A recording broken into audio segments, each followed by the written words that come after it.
우리는 일제 35년 동안 자유를 빼앗기고 살았습니다. 일본 놈들이 1910년 대한민국을 강제로 일본에 합병시켰습니다. 1945년 8월 15일이 될 때까지 우리를 짓눌렀습니다. 국가를 잃었으니 국가의 권리도 없고, 국가를 빼앗겼으니 언어도 없고 이름도 없습니다. 국가가 없으니 일본 사람으로 살아야 됐고, 국가가 없으니까 국제사회에 나가서 아무것도 못했습니다. 이렇게 35년 동안 노예처럼 살다가 해방을 맞았습니다. 광복을 통해 일제 강점 기간이 끝났습니다. 그걸 기념하기 위해서 매년 8월 15일 광복절로 지킵니다. 오늘은 광복주일로 예배를 드립니다. 대한민국 해방을 위해서 피 흘린 애국지사를 생각하며 해방을 위해서 이름 없이 빚도 없이 돌아가신 순국 선녀를 기립니다. 그리고 특별히 광복을 허락하신 하나님께 감사를 드립니다. 그렇게 광복을 맞아 78년째가 됐지만 아직도 우리를 가두는 게 있습니다. 죄와 슬픔이 우리를 가두고 있고, 고통과 아픔이 우리를 구속하고 있고, 절망과 좌절이 우리를 얽매고 있습니다.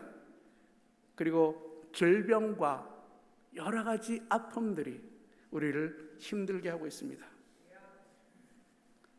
그러면 어떻게 해야 되나? 진정한 광복을 위해서 무엇을 해야 되나? 참된 해방을 위해서 무엇을 해야 되는가? 그걸 깨닫는 시간이 되길 원합니다. 오늘 설교는 국립소록도병원 간호조무사에서 펴낸 사슴섬 이야기 10번째 이야기로 시작을 합니다. 그들은 소록도에서 나병인들과 함께 살고 있습니다. 편견과 차별 속에서 고통하며 나병인들 아픔을 전하고 있습니다.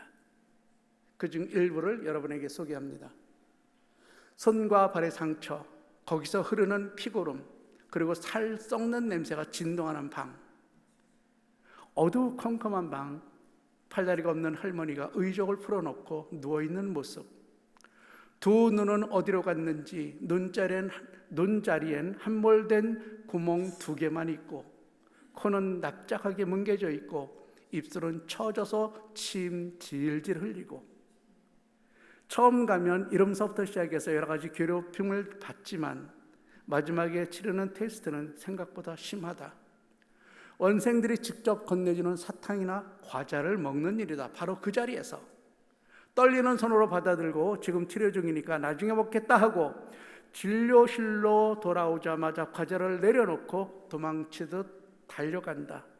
한참을 달린 후에 정신을 차리면서 마음을 다잡는다.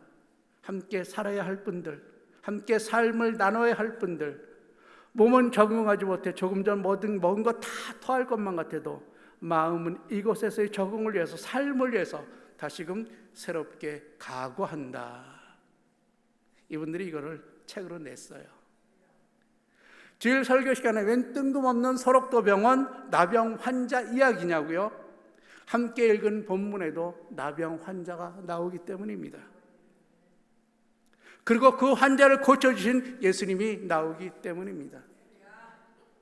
본문에 나오는 나병 환자는 고침받기를 원했습니다. 병마로부터 해방받기를 위해서 몸부림을 쳤습니다. 깨끗게 되어 행복하게 살고 싶었습니다. 그래서 예수님 앞에 나왔습니다.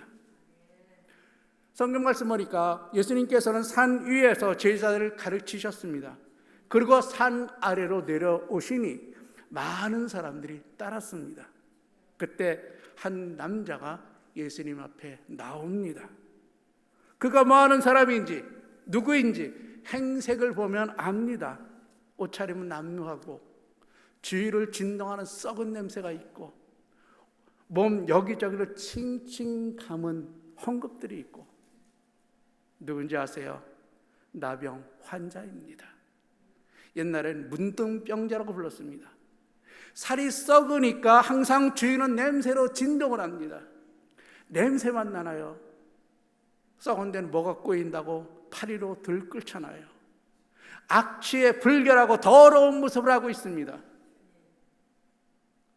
당시 사람들은 하나님의 심판을 받아서 이 병 걸렸다고 생각을 했습니다. 그래서 이 병 걸리면 가족과 함께 살 수 없습니다.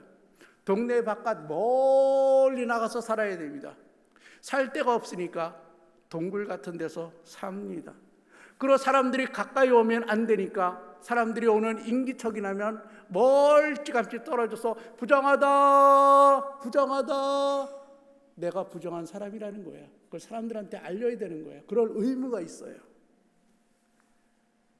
자신의 더러운 모습 볼까봐 온몸을 칭칭 감습니다. 여기저기 썩은 거름이 줄줄 흐르니까 헝겊으로 싸맵니다. 근데 헝겊조차 넉넉지 않으니까 싸면 헝겊은 피고름이 떡이 집니다. 바로 그런 환자가 예수님께 나왔습니다. 장소가든지 성경은 언급하지 않습니다. 그냥 마태는 산에서 예수님께서 내려오시니 이렇게 합니다. 장소와 상관없이 이 환자의 용기는 대단히 가상합니다. 나병 환자는 절대로 건강한 사람 앞으로 나올 수가 없습니다. 사람들이 모여있는 곳으로 나올 수가 없습니다. 이 환자를 만나면 누구든지 부정한 사람이 되기 때문입니다. 부정한 사람이 되면 최소한 사흘에서 일주일 동안 밖에 나가서 살아야 되는 거예요. 격리 생활을 해야 되는 거예요. 그러니 나병 환자는 절대로 동네 안으로 들어오면 안 돼요. 사람이 많은 곳에 오면 안 돼요. 동네로 들어오면 돌 맞아 죽습니다.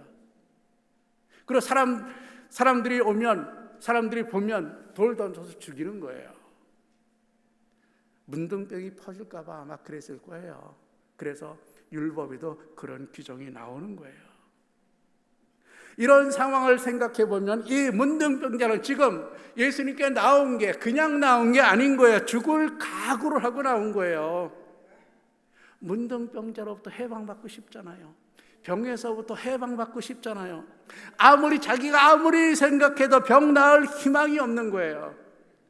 이리 죽으나 저리 죽으나 마찬가지라는 심정으로 나온 거예요.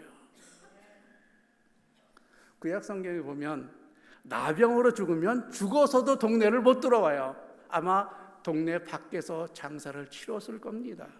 그러니 한 번 죽는 인생, 주님 찾아가 보고 주님 만나보고 죽자, 돌 맞아 죽자, 아마 그런 심정으로 나왔을 겁니다.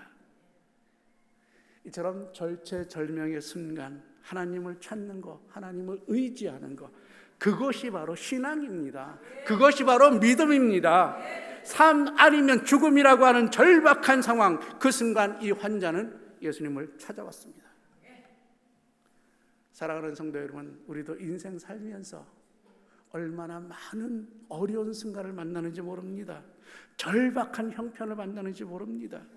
내 능력으로는 도저히 할 수 없는 그런 순간이 있습니다. 이때 우리가 할 수 있는 유일한 거 한 가지, 바로 주님을 찾는 일입니다. 일제강점기 때 나라의 해방을 위해서 많은 분들이 몸부림쳤습니다. 특히 많은 크리스찬들이 죽음을 각오하고 싸웠습니다. 대한민국의 해방을 위해서 주님을 찾으며 죽었습니다. 그분들 때문에 우리가 지금 자유를 누리고 있습니다. 그분들 때문에 우리는 편안한 삶을 살고 있습니다. 아직도 일본 놈 밑에서 살고 있다고 생각을 해보세요. 미국에 살고 있는 우리는 좀 낫겠지요? 아닙니다. 조국이 없으면 뿌리 없는 나무와 같습니다. 이제 이 환자는 예수님께 와서 꿇어 엎드려 간구합니다. 개역 성경과 같이 영어 성경도 이 환자의 행동을 아주 간결하게 표현합니다. Approached, bowed, and said. 딱 동사 세 가지예요. 근데 같은 사건을 기록한 마가는 환자의 행동에다 더 한 가지를 첨부합니다. Come to him, imploring, kneeling, and saying. imploring, 애원하는 거야. 간절히 애원하는 거예요. 주님께 와서 애원하면서 무릎 꿇고 간구하는 거예요. 우리가 이 단어를 보면 이 환자가 얼마나 간절했는지 짐작할 수 있어요. 병으로부터 해방을 얻기 위해서 환자는 아주 짤막하게 요청합니다. 주여, 원하시면 저를 깨끗게 하실 수 있나이다. 영어 성경을 보니까 Lord, if you are willing, you can make me clean. 이 말이 뭔지 저 세대쯤 되면은 다 아실 겁니다. 우리말에 맘만 먹으면 뭐든지 할 수 있어. 야, 내가 맘만 안 먹어서 그렇지. 내가 한번 맘만 먹어봐. 내 못할 일 없어. 다 할 수 있어. 바로 그 말이에요. 당신이 맘만 먹으면 내 병 같은 거 아무것도 아니잖아요. 고칠 수 있잖아요. 지금 그 얘기예요. 나병 환자의 간절한 간구. 이 간구에서 환자는 아주 특별한 단어 하나를 선택합니다. 바로 예수님을 Lord 주라고 고백하는 거예요. 이 환자가 왜 예수님을 주로 고백했는지는 모르겠습니다. 아마 예수님의 능력을 처음으로 들어서일 수도 있고 아니면 예수님의 가르침을 멀리서 들었을 수도 있습니다. 뭐 듣고 보니까 저 사람은 참 잘 가르치네, 다른 선생이랑 좀 다르네, 아마 그런 느낌이 있었을 수도 있습니다. 그러나 정확한 건 모릅니다. 어떤 이유로 예수님을 주로 고백했는지 정확하게는 모르지만 분명한 것은 이 사람 입으로 예수님을 주라고 고백했다는 사실입니다.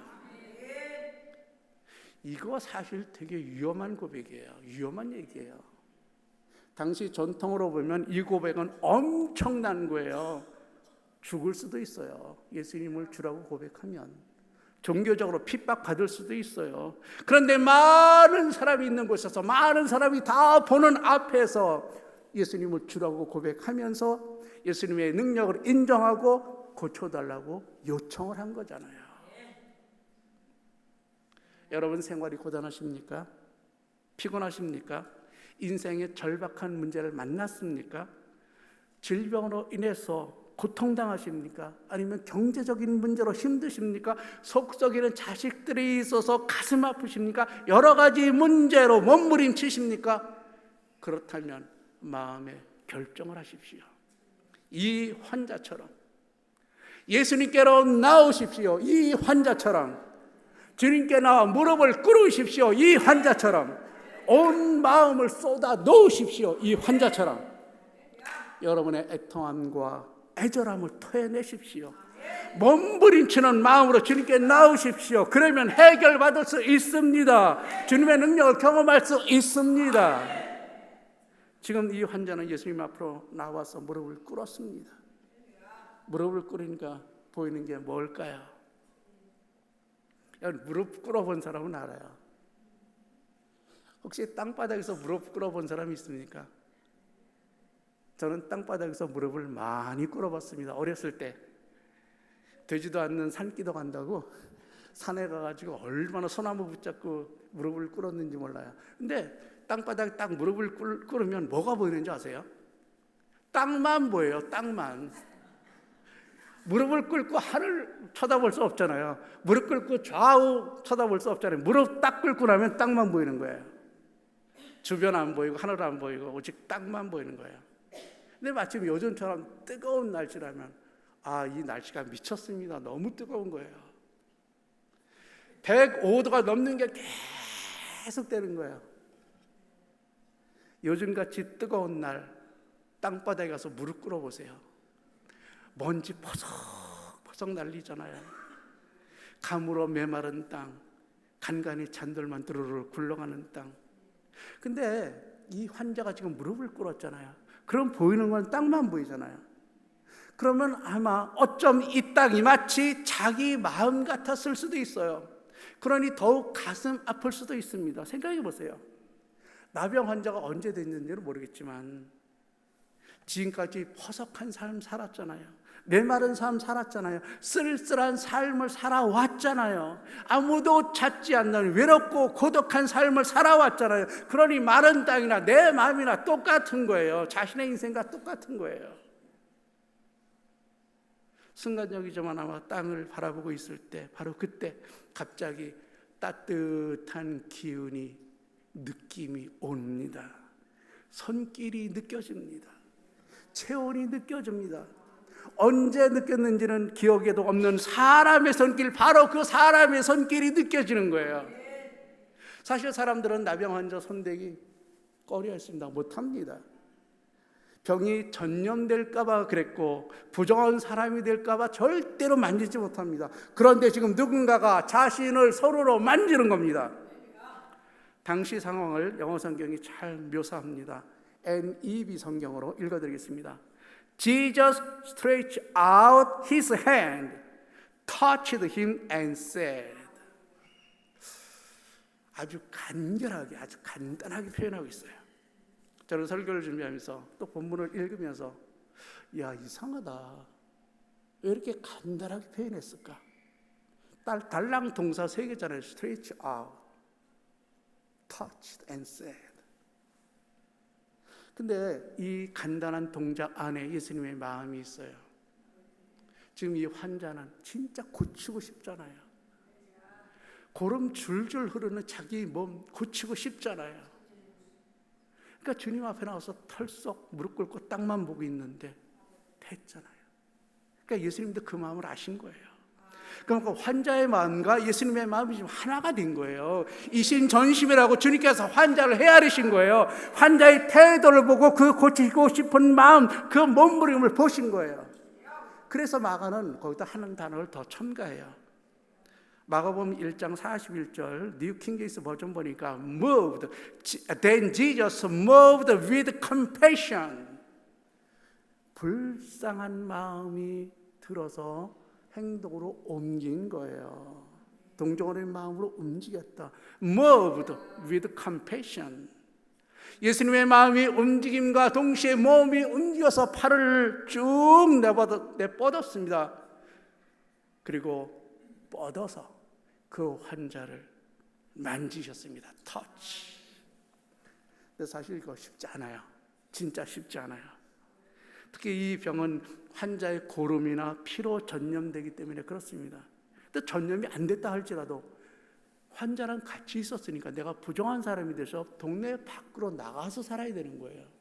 그러니 쉽지 않은 거야. 그런데 예수님께서 그렇게 하셨습니다. 사실 예수님께서는 능력이 많으신 분이기 때문에 깨끗이 나아라 말로만 할 수 있었어요. 충분히 예수님은 그럴 수 있는 능력이 있거든요. 그런데 왜 터치를 했냐는 거예요. 왜 터치하셨을까? 저는 그 이유를 묵상하다가 재미난 단어 하나를 봤습니다. 만지다. 터치야, 터치. 근데 여기에 해당하는 헬라어는 크게 2가지 뜻이 있더라고요. 하나는 터치예요. 그냥 만지는 거. 누가 누구를 만지다예요. 그런데 2번째 의미가 재미있어요. 그게 뭐냐면 관계하다. 커넥션 아니면 relations. 커넥션이에요. 커넥션. 이게 뭘 의미하는지 아세요? 예수님께서 환자를 만지신 것은 단순히 몸을 터치한 것 그 이상이에요. 그건 바로 예수님께서 그 환자와 일종의 커넥션, relations, 관계를 만드신 거예요. 그냥 오다 가다 그냥 만나서 터치한 게 아닌 거예요. 주님께서는 환자와 특별한 관계를 만드신 거예요. 환자가 주님의 능력을 믿고 경험하는 사람이 되었다는, 주님만 믿고 의지하면 주님의 사랑을 경험하는 사람이 된다는 바로 그 관계를 맺으신 거예요. 여기저기서 피고름 흐르고 역겨운 냄새나는 몸, 너무 더러워서 사람은 근처에도 안 하고 파리만 들끓는 몸, 예수님께서는 바로 그 몸을 손으로 터치하셨습니다. 새로운 관계를 만드신 거예요. 그렇습니다. 주님께서는 따뜻한 손길로 찾아오십니다. 사랑하는 연인 대하듯 그렇게 포근하게 다가오십니다. 그리고는 부드럽게 만지십니다. 환자의 입장에서 생각해 보겠습니다. 참으로 감격 어린 순간이 아닐 수 없습니다. 생각해 보세요. 자신에게 다가온 것도 놀라운 일이요, 자신에게 팔을 뻗어준 것도 놀라운 일이요, 그런데 더 놀라운 건 자신을 터치했다는 거예요. 터치했다는 거예요. 이게 놀라운 거예요. 보통 사람은 절대로 하지 못하는 터치까지 했다는 거예요. 이 순간이 왜 중요한지 아세요?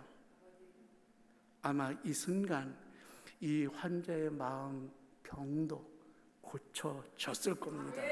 생각해 보세요. 지금까지 수많은 사람들, 심지어 하나님까지도 원망하며 살았을 겁니다. 왜? Why me? 왜 내가? 아니 멀쩡한 사람 많은데, 건강한 사람 많은데 왜 나만? 나만 이 병 걸리냐고요. 왜 나만 그러냐고요. 이런 생각이 들기 시작하면 병들지 않은 사람 미워집니다. 괜히 미워지는 거예요. 단순히 미움에서 그치지 않아요. 그 사람들 원망스러운 거예요. 자신을 동네에서 쫓아낸 사람 원망스럽고 천벌받은 사람 취급한 모두가 싫습니다. 그런데 지금 그렇지 않은 사람 만났어요. 따뜻한 손길로 자신을 만져준 사람. 그러니 지금까지 받은 서러움, 미움, 원망 모두 사라지는 겁니다. 마음이 놓으니까, 마음이 변하니까 세상이 달라 보입니다. 마음이 변하니 새 사람이 됩니다. 이것이 바로 터칭의 마법이에요. 터치는 영원히 안 녹을 것 같은 사람의 마음을 녹여줍니다. 이렇게 놀라운 힘을 갖고 있어요. 아주 간단한 행동이지만 그 사람의 속부터 변화시키는 능력이 있습니다. 오늘부터 돌아가서 댁으로 가셔서 가족과 함께 터칭하는 시간 갖기를 원합니다.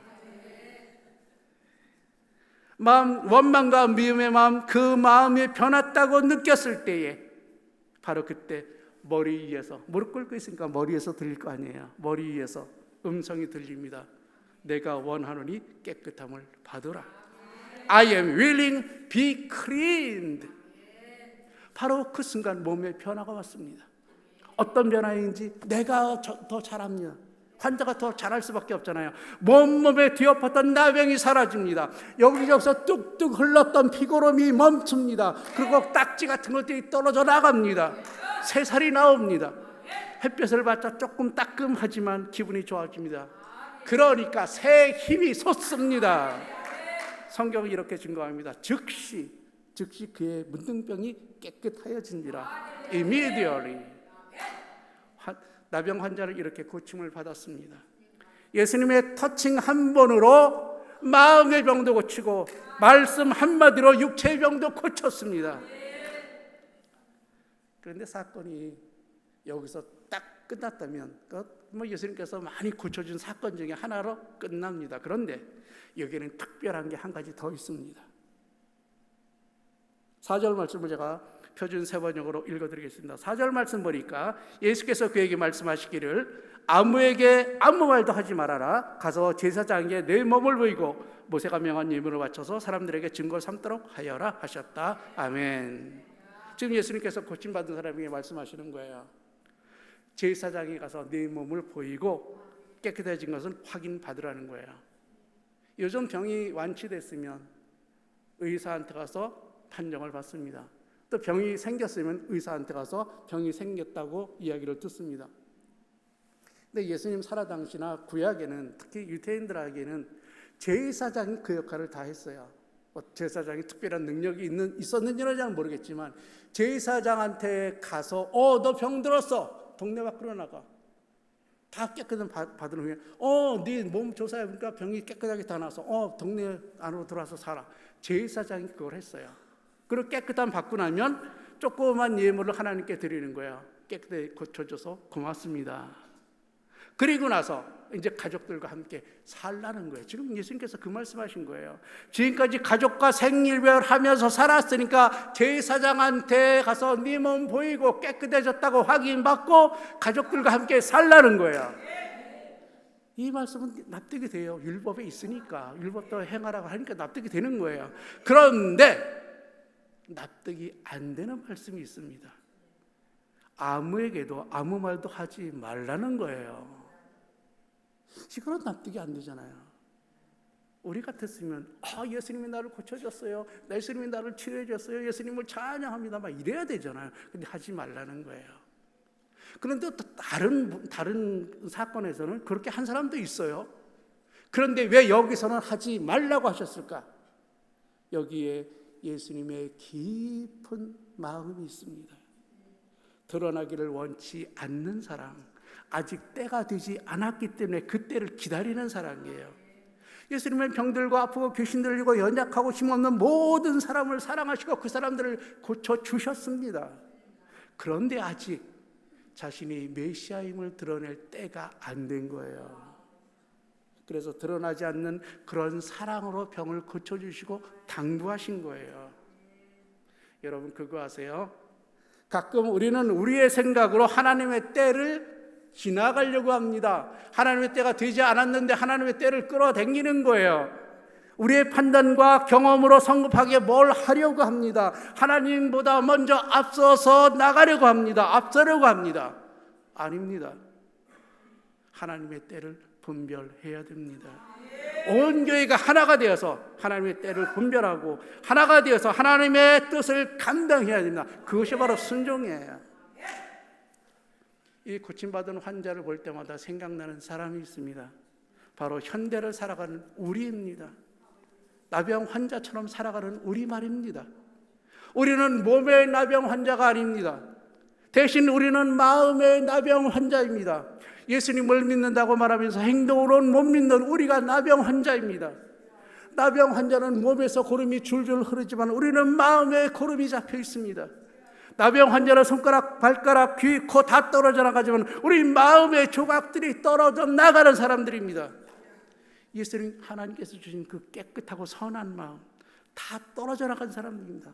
다 떨어져 나가서 오직 거북이 등떼기처럼 딱딱하게 된 바로 그런 사람들입니다. 그래서 우리는 마음에 고름이 잡혀도 느끼지 못합니다. 마음이 썩어가도 우리는 모릅니다. 나병 환자처럼 아프지 않으니까요. 아무런 통증이 없으니까요. 우리는 또한 나병 환자와 같이 두려움에 사로잡혀 있습니다. 나병 환자는 병에 대한 두려움이 있습니다. 그러나 우리는 삶에 대한 두려움이 있습니다. 그냥 이렇게 살다가면 어떨까 하는 두려움, 암울한 현실에 대한 두려움, 불투명한 미래에 대한 두려움, 오늘이 어제 같고 내일이 오늘 같을까 하는 두려움, 갖지 못하는 것에 대한 두려움, 건강하지 못하는 것에 대한 두려움, 내가 병들었을까 걱정하는 두려움. 참으로 우리는 많은 두려움을 끼고 삽니다. 그게 바로 우리예요. 그게 바로 우리의 인생이에요. 우리는 나병 환자와 같이 고독합니다. 많은 사람들이 모였어도, 친구가 많아도 속마음은 늘 외롭습니다. 군중 속의 고독이라고, 이게 우리를 잘 표현한 말인 것 같아요. 내 속마음 시원하게 툭 털어놓고 이야기할 수 없고, 그거 들어줄 수 있는 사람 한 명도 없는 것 같고, 나를 이해해주고 나를 생각해주는 이 하나도 없는 것 같은, 그래서 늘 외롭고 쓸쓸한, 그게 바로 우리예요. 사람이 그리운 게 우리예요. 삶을 함께 나누고 신앙을 나누고 하나님의 비전을 나눌 사람이 그립습니다. 삶이 힘드신가요? 하루하루가 어려우신가요? 내일에 대한 소망이 없으신가요? 환자처럼 주님께 나오기를 원합니다. 해방받기 위해서, 문제로부터 해방받기 위해서 몸부림을 치세요. 죽기 아니면 살기로 나오세요. 그러면 주님께서 우리에게 손님이십니다. 마음에 흐르는 피고름을 만지십니다. 마음을 어루만져 주십니다. 위로해 주십니다. 상처받은 나를 고쳐주십니다. 마음뿐 아니라 내 마음에 있는 그 마음의 병 근원까지 고쳐주십니다. 이제 광복절을 맞아서 해방을 경험하는 온교회가 되기를 원합니다. 하나님의 축복을 경험하는 교회가 되기를 원합니다. 주님의 따뜻한 손길과 위로를 경험하는 교회가 되기를 원합니다. 주님께서 우리 사랑하신다는 사실 잊지 마시기 바랍니다. 주님께서 우리를 아끼십니다. 우리가 사명 감당하기를 원하십니다. 그분이 우리와 함께 있어서 행복합니다. 그분이 지들의 교회를 이끌어 주셔서 힘이 됩니다. 그분이 우리의 삶이 되셔서 용기가 생깁니다. 광복 78주년을 허락하신 하나님, 그분께서 우리의 해방을 허락하셨습니다. 민족적인 해방. 이제 그분께서 우리의 마음을 해방시켜 주시길 원합니다. 그분께서 우리의 몸을 해방시켜 주시길 원합니다. 그분께서 우리의 우리를 억압했던 모든 것들을 해방시켜 주시기를 원합니다. 그분을 찬양합니다. 기도하시겠습니다.